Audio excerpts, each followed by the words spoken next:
প্রিয় দর্শক, সবার প্রতি শুভকামনা জানিয়ে শুরু করছি এনটিভির নিমন্ত্রণে। আপনাদের সঙ্গে আছি আমি নুজহাত সাওম।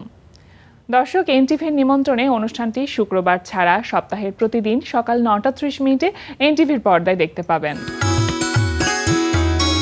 আমাদের আয়োজনে আজ থাকছে সংস্কৃতি, এনটিভি অনুষ্ঠান সূচি ও আলাপন। প্রথমেই সংস্কৃতি। উত্তরার গ্যালারি কায়ায় অনুষ্ঠিত হচ্ছে চিত্রকলা প্রদর্শনী সেলিব্রেটিং মুর্তজা বশির। বেলা 11:30 থেকে সন্ধ্যা 7:30 এই সময়ে প্রদর্শনী চলবে 31 আগস্ট পর্যন্ত। ধানমন্ডির বেঙ্গল শিল্পালয়ে অনুষ্ঠিত হচ্ছে আলোকচিত্রী নাসির আলী মামুনের আলোকচিত্র প্রদর্শনী শতবর্ষে সুলতান।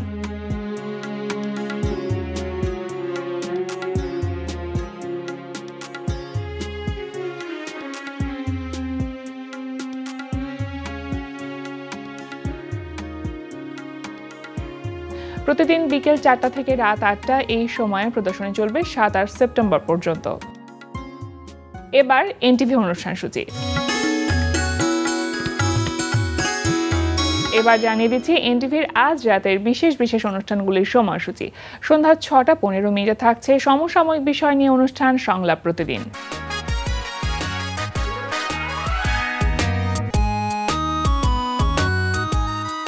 রাত 9:30 থাকছে মুসাফির রনির পরিচালনায় ধারাবাহিক নাটক জোনাকির আলো। কিছু কিছু কথা আছে যেটা অপেক্ষা করতে মন চায় না। এই টাকাগুলো রাখো। কিসের টাকা? বাংলাদেশি টাকা, কাগজের টাকা, আবার কিসের টাকা? তো আমাদেরকে কেন টাকা দিচ্ছ চাচ্ছো? এখানে 30 লাখ টাকা আছে, আপাতত রাখ। আর এরপর ভাবি তোমার অ্যাকাউন্টে 70 লাখ টাকা ঢুকবে। আমার অ্যাকাউন্টে এতগুলো টাকা? আর আমার যে অ্যাকাউন্ট নাম্বার আছে তুমি জানলে কি করে? ভাইয়ের সাথে বাজার করতে গিয়ে শুধু অ্যাকাউন্ট নাম্বার না, তোমার এনআইডি নাম্বার পর্যন্ত আমার মুখস্থ হয়ে গেছে। ঠিক আছে, এখানে আছে এই যে 30 লাখ, 70 লাখ টাকা মাসখানেক পরে ঢুকে যাবে। হ্যাঁ, রাত 11:30 থাকছে টক শো এই সময়।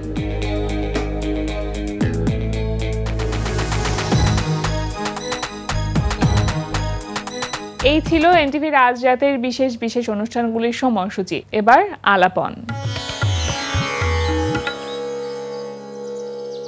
প্রিয় দর্শক, আমাদের আলাপনের আজকের অতিথি প্রখ্যাত আলোকচিত্রী নাসির আলী মামুন। স্বাগত আপনাকে। শুভ সকাল। শুভ সকাল। কেমন আছেন? ভালোই আছে।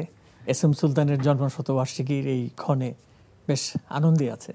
এই যে এস এম সুলতানের মতন একজন ব্যক্তিত্বকে এত কাছ থেকে দেখার সৌভাগ্য আপনি অর্জন করেছেন, যার প্রতিফলন হিসেবে আমরা এখন আপনার একক আলোকচিত্র প্রদর্শনী দেখছি শতবর্ষে সুলতান এই শিরোনামে বেঙ্গল শিল্পালয়ে, যেটা চলছে এবং 22 আগস্ট থেকে শুরু হয়েছে, 27 সেপ্টেম্বর পর্যন্ত চলছে। এই ভালো লাগাটা আসলে কেমন, যদি শব্দে বা ভাষায় ছোট্ট করে প্রকাশ করতে চান? আসলে এস এম সুলতান প্রয়াত হওয়ার পরও ঈর্ষণীয় জনপ্রিয়তার অধিকারী।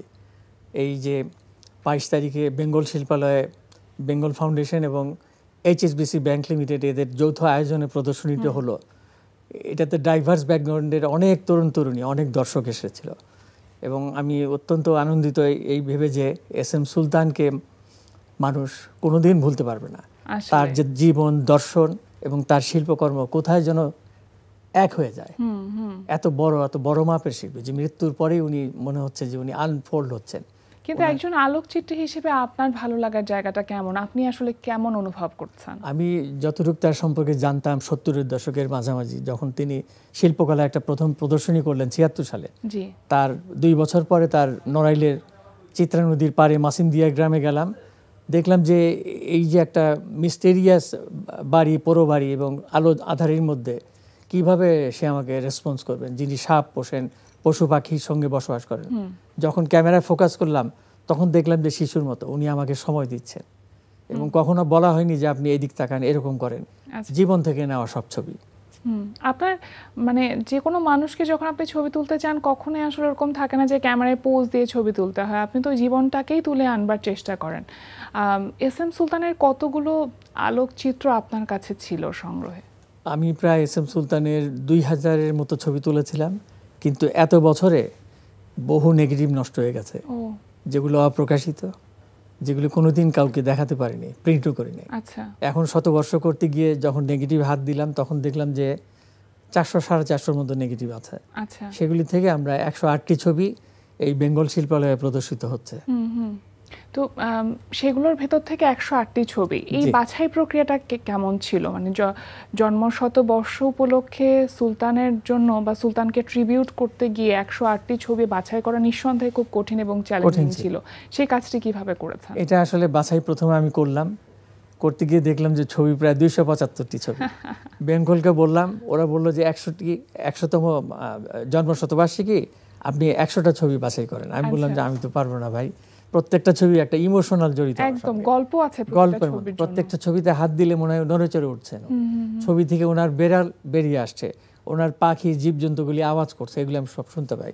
আমি বললাম যে ভাই আপনারা করেন, আপনারা কিউরেটিং করবেন, এটা আপনারা নির্বাচন করবেন। তারাও করলো। শেষ পর্যন্ত তারা সিদ্ধান্ত নিল যে তারা একটা বই করবে, যেই বইতে অনেক বেশি ছবি থাকবে। তো বইটার মধ্যে অনেক ছবি আছে, 100-এর অনেক বেশি। আচ্ছা, এই বইটার নাম দিয়েছে শতবর্ষের সুলতান। আচ্ছা, HSBC ব্যাংকও এই বইটার স্পন্সর। সেই বইটা কি প্রকাশিত হয়েছে? গতকালকে প্রকাশিত হয়েছে। মানে সেই বইটি 22 তারিখেই প্রকাশিত হয়েছে, যেদিন এর উদ্বোধনী আয়োজন ছিল। উদ্বোধনী আয়োজন সম্পর্কে একটু জানতে চাইবো, কারণ অনেক বিখ্যাত ব্যক্তিত্বরা সেদিন উপস্থিত ছিলেন। হ্যাঁ, অনেক প্রিয় ব্যক্তিত্বরা ছিলেন। বাংলাদেশ ব্যাংকের মাননীয় গভর্নর, তিনি প্রধান অতিথি ছিলেন, এবং বেঙ্গল ফাউন্ডেশনের চেয়ারম্যান আবুল খায়ের লিটু আলোচনায় তিনি ছিলেন। আলোচনা ছিলেন শিল্পী মনিরুল ইসলাম, যিনি এসএম সুলতান জন্মশতবার্ষিকী জাতীয় আন্তর্জাতিক উদযাপন কমিটির আহ্বায়ক। সবকিছু মিলে নিঃসন্দেহে আয়োজনটি খুব ভালো হয়েছে, চমৎকার আয়োজন। সাধারণ দর্শক যারা, তাদের কাছ থেকে আসলে রেসপন্সটা কেমন? বা এই সময়ের বা এই প্রজন্মের যেসব ছেলেমেয়েরা আছে, তারা তো এসএম সুলতানকে দেখেনি, তাদের স্পর্শের বাহিরে। এই মানুষটিকে তারা আসলে নিজেদের সাথে একাত্ম করতে পেরেছে কিনা আপনার ছবিগুলোর মাধ্যমে? খুব ভালোভাবে পেরেছে। শুধু আমার ছবি না, এসএম সুলতানের যে জীবনযাপন, তার যে এসেন্স, তার যে প্রভাব এখনো মৃত্যুর পরও এই শতবর্ষের সময়, এটা কিন্তু তরুণদের মধ্যে অনেক সংক্রামিত হয়েছে। আপনি একটা জিনিস দেখবেন যে 36শে জুলাই যে গণ অভ্যুত্থান হয়েছিল, এই যে জেন জেডরা, যাদের বয়স 15 থেকে 35 বছরের মধ্যে, তারা কিন্তু এসএম সুলতানের কঠিন ভক্ত। আমি কয়েকটি দেয়ালে দেখেছি ঢাকাতে, উত্তরা এবং বিভিন্ন জায়গায় আমি দেখেছি যে এসএম সুলতানের কোটেশন, এসএম সুলতানের ছবি, এবং আমার ফটোগ্রাফ থেকে বাসিওয়ালা ছবি এসএম সুলতানের। এগুলো কেন করেছে? কারণ এসএম সুলতান তারা তো কোনোদিন দেখে নাই। 2-1জনকে জিজ্ঞাসা করেছি, তারা বলেছে তারা এসএম সুলতানের কোনো পেন্টিংও দেখে নাই। এই যে প্রভাবটা তাদের মধ্যে ছিল। আর এসএম সুলতানের তো তার ব্যক্তি জীবন এবং তার শিল্পকর্ম কিন্তু বৈষম্য বিরোধী। এই যে উনি চর দখলের ছবি এঁকেছেন এবং কৃষি সভ্যতার যে ছবি এঁকেছেন, যারা নির্যাতিত নিষ্পেষিত তাদেরকে শক্তিশালী বলশালী হিসাবে দেখে, প্রতিবাদের ভাষা তার ছবির মধ্যে আছে। কাজেই তরুণ প্রজন্ম, আগামী প্রজন্ম এসএম সুলতানকে স্মরণ করবে, স্মরণ করতেই থাকবে। জি, একজন আলোকচিত্রীর চোখে একজন চিত্রশিল্পীকে দেখা, বিষয়টি ভীষণ রকম ইন্টারেস্টিং। আপনি আসলে বলছিলেন যে এসএম সুলতানের চরিত্রের কিছু দিক, কিন্তু কিছু বিষয় থাকে না যে একটা মানুষ হিসেবে তাকে খুঁজে পাওয়া, মানুষ হিসেবে আবিষ্কার করা, কিভাবে মানে খুঁজেছেন বা কিভাবে পেয়েছেন? আমার তো নিজের 2টা চোখ, ক্যামেরারও কিন্তু 2টা চোখ। আমি তো 120 ব্যবহার করতাম, ওইটা 2টা লেন্স, টুইন লেন্স। যখন ধরি তখন দেখি যে এমন একটা ব্যক্তিত্ব, কৃষকায় চিকন একজন মানুষ, সরল মানুষ, কিন্তু মনে হয় যে ফ্রেম ছাপিয়ে চলে যাচ্ছেন, উদাও হয়ে যাচ্ছেন। তার ব্যক্তি জীবনে এমন একটা মিস্টেরিয়াস ছিল যে উনি বছরের পর বছর কোথায় আছেন, কোথায় চলে যাচ্ছেন, আমরা কেউ জানি না।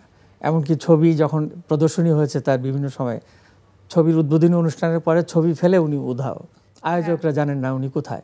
এইরকম একটা মানুষকে ক্যামেরার সামনে বসানো এবং আমার অভিপ্রায় তাকে বলা এবং সেই মুহূর্ত দান করা, এটা অভাবনীয় ছিল। আমি এখনো বিস্মিত হই কিভাবে আমি তার উপরে এত বছর কাজ করি। ওনাকে রাজি করিয়েছিলেন কিভাবে ছবি তোলবার জন্য? একদম শিশুর মতো। যেমন 1977 সালে তার সাথে যখন প্রথম দেখা হলো, আমি তখন বললাম যে আপনাকে রমনা পার্কে নিয়ে যাই, ছবি তুলবো কয়েকটা। শিল্পকলায় দেখা হলো আমার সঙ্গে, 120 ক্যামেরা। রাজি হয়ে গেলেন। আমরা রমনা পার্কের লেকে পারে বসে বেঞ্চে ছবি তুললাম। তখন উনি গল্পে বললো যে নড়াইলে আমার বিরাট বাড়ি, অনেক গাছগাছালি, পশু পাখি এবং আমার স্টুডিও আছে, আপনাকে আমন্ত্রণ জানিয়ে আপনি আসেন। ফাইনালি আমি 78 সালে গেলাম অক্টোবর মাসে। তো সেখানে গিয়ে যখন বাড়িতে ঢুকছি তখন বাড়িটা দেখে আমার খুব ধাক্কা খেলাম যে প্রায় 150 বছর 200 বছর আগের একটা পুরো বাড়ি, চারিদিকে গাছ এবং জঙ্গলের মতো একটা, কেমন স্বাভাবিক না। তো সিঁড়ি দিয়ে যখন উঠছি, সিঁড়ি ভাঙা, তক্ষক, এই বড় বড় টিকটিকি, এবং ঘরে যখন ঢুকছিলাম তখন দেখলাম যে একটা বড় ঘরের মধ্যে অনেক জীবজন্তু, বনমোরগ থেকে শুরু করে শেয়াল, নানা ধরনের পাখি, বেজি, এগুলো সব খাঁচায় আটকানো, শুধু একটা বনমোরগের পায়ে দড়ি বাঁধা। তো ওনার ঘরে যখন ঢুকলাম তখন আমি বললাম যে হায় হায়, এত বড় শিল্পী, তার কোনো বিছানা নাই, তোষক নাই, কাপড় চোপড় নাই, দরজা জানালার কাঠ নাই, কিভাবে থাকেন উনি? এই যে কঠিন বাস্তবতা পরের দিন আবার টের পেলাম যখন তার সঙ্গে ভাত খেতে বসলাম, মাটিতে ফ্লোরে, কোনো চেয়ার নাই, টেবিল নাই। আমিও বসলাম, দেখি যে অনেকগুলো বিড়াল থপ থপ থপ থপ করে এইভাবে আস্তে আস্তে, ওরাও ক্ষুধার্ত।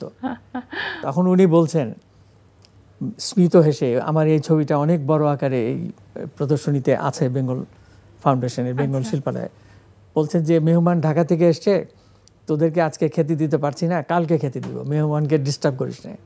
বিড়ালগুলি চুপ করে বসে আছে, কিন্তু তখন আর নড়ে না, কিন্তু তাকিয়ে আছে থালার দিকে।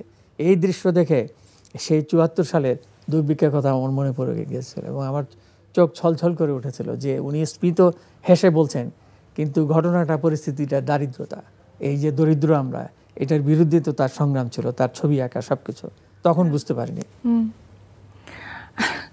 আপনার এই যে প্রতিটা ছবির পেছনে এক একটি করে গল্প আছে, এটা মনে হয়েছে কিনা যে ছবিগুলোর পাশে গল্পগুলো ছোট করে দেওয়া যায়? এটা দেয়া যেত আসলে, আপনি যেটা বললেন, কেউ কেউ ছবি দেখে বলেছে এই ছবি সম্পর্কে একটা ন্যারেশন থাকলে ভালো হতো, সেটা আমরা আসলে দিতে পারিনি বা দেইনি। এটা যারা কিউরেশন করেছে তারাও কিছু বলেনি, এটা তো ওদের দায়িত্ব। তো কিউরেশনটা ভালোই করেছে। যেমন আলোকচিত্র প্রদর্শনীতে এস এম সুলতানের হাতের লেখা চিঠি, একটা চিঠি, আর আমার মুখের ছবি এস এম সুলতান এঁকেছেন 8টি, তার মধ্যে 3টি অরিজিনাল প্রদর্শিত হচ্ছে, ড্রয়িং, খুবই সুন্দর। আর এস এম সুলতানের শরীরের একটা অংশ, 3টি দাঁত, 1983 সালে পিজি হাসপাতালে ডাক্তার আবু হাজার সাজিদুর রহমান, বিখ্যাত ডেন্টিস্ট, তিনি এস এম সুলতানের দাঁত তুলেছিলেন। ওই 3টি দাঁত রক্তমাখা, তখন থেকে আমার সাথে, এবং দাঁত তুলছেন সেই ছবি, পাশে দাঁতগুলি রাখা ওখানে। অনেক দর্শক এসে ওইটা দেখছেন, ওটার সঙ্গে সেলফি করছেন, মানে এইরকম নুয়ে ছোট্ট জায়গায় একটা কাচের ইসের মধ্যে রাখা। দারুণ দারুণ। শতবর্ষে এগুলো রাখবো বলি। আরেকটা জিনিস বলি যে এস এম সুলতান খুব ভালো বাঁশি বাজাতেন, এটা আমরা জানি, তবলাও বাজাতেন এবং অনেক বাদ্যযন্ত্র, সরোদ সিতারও বাজাতেন। কিন্তু এস এম সুলতানের বাঁশি কি কেউ শুনেছেন? আমার মনে হয় না, কোথাও রেকর্ডিং নেই। কিন্তু আমার 9 মিনিটের একটা রেডিও রেকর্ডিং ছিল। এটা 1983 সালে শিল্পী শামীম শিকদারের বাসায় গভীর রাতে সেই রেকর্ডিংটা করা। প্রশ্ন করেছিলাম যে আপনি কেন বাঁশি বাজান, উনি তার উত্তর দিলেন এবং বাঁশিও বাজালেন। এবং শেষের দিকে উনি বললেন যে বাঁশি বাজালে মানুষ কিন্তু আক্রান্ত হয় না, মানুষ প্রেমে পড়ে না, পশু পাখি আক্রান্ত হয়। তখনই একটা কুকুর, যখন বাঁশি বাজানো শেষ হলো, ওই বাড়ির একটা কুকুর তখন ঘেউ ঘেউ সেই আওয়াজ, মিউজিকের মতো আওয়াজ তুলল। এই রেকর্ডিংটা এই বেঙ্গল ফাউন্ডেশনের এই প্রদর্শনীর মধ্যে ওরা একটা ছোট্ট রুম করেছে, এই ভিডিও প্রেজেন্টেশন 8 মিনিটের সেখানে চলছে। দারুণ, এটা দারুণ, এই প্রথম এক্সক্লুসিভ এটা যে সুলতানের বাঁশি এরকম রেকর্ডিং ছিল। আমার কাছে মনে হয় এই এক্সিবিশনটাতে গেলে এস এম সুলতানকে খুব নিবিড়ভাবে উপলব্ধি করা যাবে। ওই যে তার কথা, তার বাঁশি শোনা যাচ্ছে, সেইটা একটা ফিল যে উনি এই ঘরের মধ্যে আছেন, এই গ্যালারির মধ্যে আছেন। আরেকটি বিষয় আমি আপনার কাছে প্রশ্ন রাখতে চাই, সেটা হচ্ছে সুলতান খনন, আপনার সম্পাদিত একটি বই। বিভিন্ন ব্যক্তি মানুষেরা সুলতানকে তাদের নিজেদের চোখে কিভাবে দেখেছেন, কিভাবে আবিষ্কার করেছেন, মূলত সেটি নিয়ে এই বইটি আপনি সাজিয়েছেন। এই ভাবনাটা কেন হলো আপনার মধ্যে? এই ভাবনাটা হলো যে এস এম সুলতানের জন্মশতবার্ষিকীতে আমরা শুধু অনুষ্ঠান করব না, আমি প্রথম থেকে এটা চিন্তা করেছিলাম যে এস এম সুলতানের জন্মশতবার্ষিকীতে আমরা ডাইভার্স ব্যাকগ্রাউন্ডের মানুষজন দিয়ে লেখাবো এবং বই বের করবো। তা না হলে ভবিষ্যতে আগামী প্রজন্ম যারা এস এম সুলতান সম্পর্কে জানতে চায়, চর্চা করতে চায় বা গবেষণা করতে আগ্রহী, তারা কিন্তু অন্ধকারে হাত রাখে।